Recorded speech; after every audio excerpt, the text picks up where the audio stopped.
तैमूर हिंदुस्तान आता है, तबाही मचाता है, हिंदुस्तान की हालत खराब, और पीछे से कोई नहीं बोला तो हम तो गए। एक महान आदमी की पूरी जिंदगी चुनौतियों से भरी हुई है। अब एक खतरनाक अफगानी और दूसरा खतरनाक राजपूत दोनों लड़ रहे हैं, आप खुदा बन रहे हो सर। बाहर है आज पैगाम मोहब्बत लेके आई, ये पहला मंत्र है सफलता का। एक 15 साल का लड़का गद्दी पे बैठता है,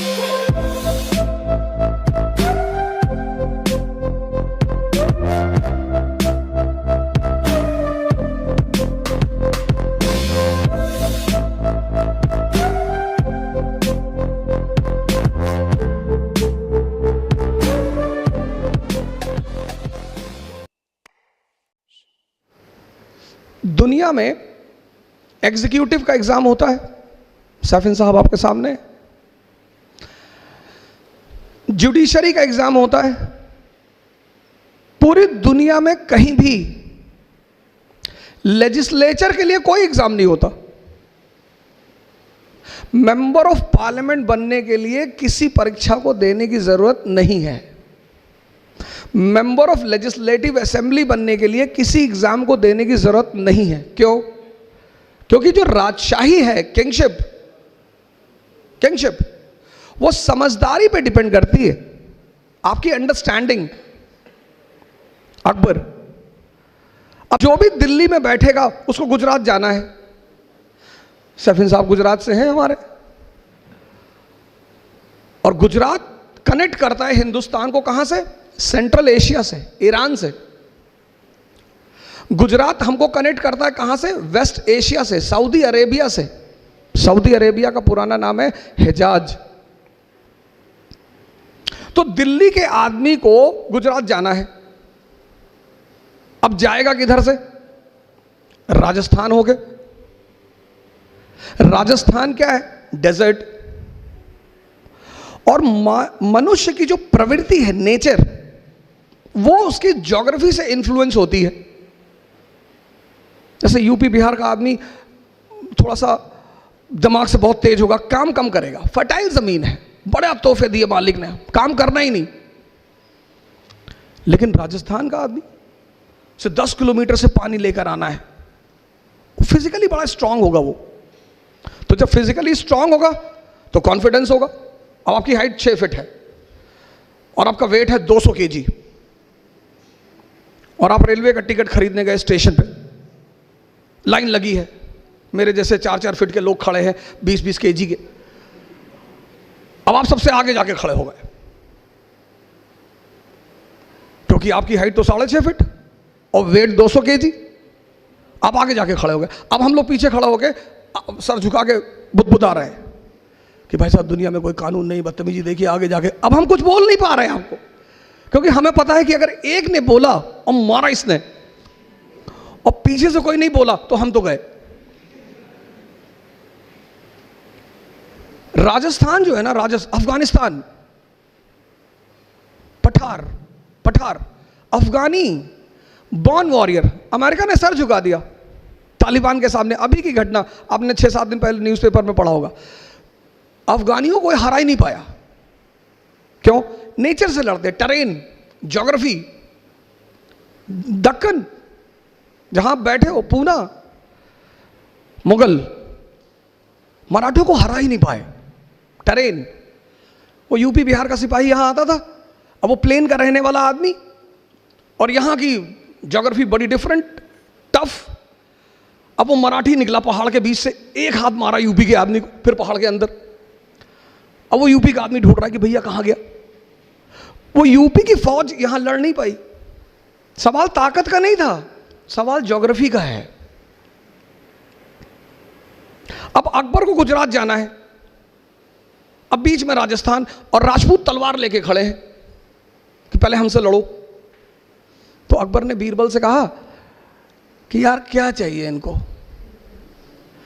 ये क्यों परेशान करते भाई? बोले सरकार इनको कुछ नहीं चाहिए, इनको 2 चीज चाहिए। एक इज्जत चाहिए, इज्जत, सम्मान। हाँ बोले दे दो, बोरे में भर के दे दो, बोरा ले आओ और खूब सम्मान भर के दे दो। भाई सम्मान किसी को देने में कौन सा पैसा खर्चा होता है? और दुनिया में लोग वो काम करते भी डरते जिसमें पैसा नहीं खर्चा होता।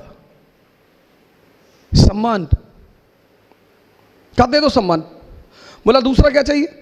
बोले दूसरा साहब ये लड़ना चाहते हैं। अरे बोले बहुत अच्छा यार, इनको अपॉइंट करो, गवर्नर बनाओ काबुल का। तो मान सिंह कहां के गवर्नर? काबुल के। अब एक खतरनाक अफगानी और दूसरा खतरनाक राजपूत, दोनों लड़ रहे हैं। अकबर दरबार में बैठा हुआ है, अनारकली डांस कर रही, बहारें आज पैगामे मोहब्बत लेके आई। इसको बोलते हैं समझ।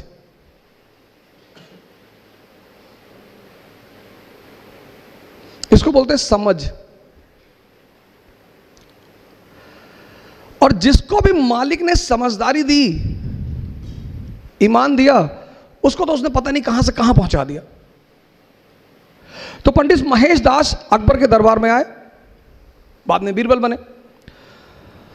तो अकबर के दरबारियों को बहुत बुरा लगा, कह रहे हम लोग शाही खानदान के लोग, ये आम आदमी इसको कहां से उठा लाए, ये नहीं बैठेगा दरबार में। आज तो कंपटीशन है ना, आज तो डेमोक्रेसी है, कंपटीशन है, आप कहीं से भी हो। डेमोक्रेसी कहती है टैलेंट है आगे आओ। आपने कहा साहब हम महाराष्ट्र से, हम बिहार से। अरे उसने कहा ये सब मत बोलो, टैलेंट है, सैफिन हसन हो, हाँ आगे आओ, नहीं है पीछे हो जाओ। ये मत बताओ हम राजपूत हैं, हम पठान हैं, हम ये ना, टैलेंट है साबित करो और आगे आओ।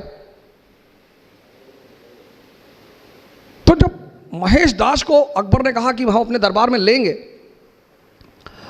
दरबारियों ने बड़ा विरोध किया, यार है बिल्कुल नहीं। अकबर को पता था कि आदमी बड़ा काबिल है ये। तो अकबर ने कहा कोई रास्ता तो निकालो यार, कोई कंडीशन तो रखो। तो एक बड़े आलिम बैठे हुए थे, मुल्ला दो प्याजा, बड़े पढ़े लिखे आलिम टाइप के आदमी। उन्होंने कहा शहंशाह एक ही शर्त है, हम अकबर को एक ही शर्त पे अंदर आने, इसको महेश को एक ही शर्त पे अंदर आने देंगे।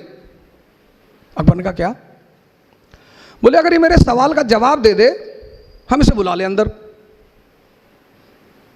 अकबर ने देखा महेश दास की तरफ, बोले शर्त मंजूर है? बोले हाँ साहब मंजूर है।